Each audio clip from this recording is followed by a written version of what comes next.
What's the deal with Reddit posts featuring people wearing VR headsets? Over the past couple of days, I've seen a bunch of Reddit posts that seem to be making fun of people wearing VR headsets in public. Why has this been getting so much attention lately? Is there a new version that's just been released?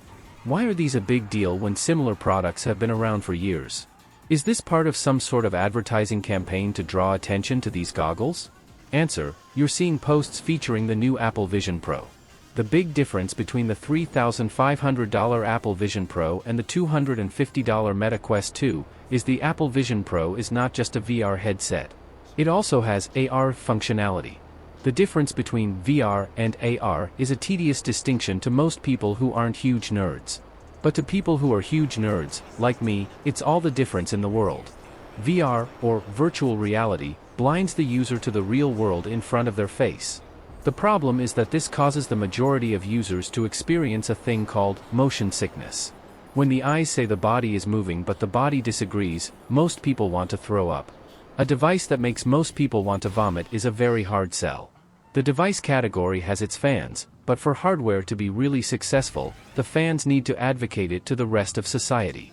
VR fans can't advocate VR without risking making their friends puke, so VR adoption has always been very limited.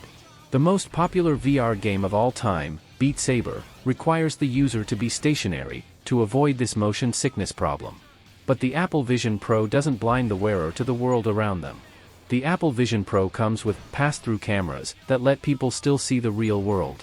This mode contradicts Ready Player One style VR experiences, but allows anyone to wear the goggles without getting sick. AR, or augmented reality goggles like this have been around for a while. The Microsoft HoloLens and Google's Magic Leap were the big AR goggle competitors. They used additive rendering techniques instead of pass-through cameras though, so they really didn't work outside.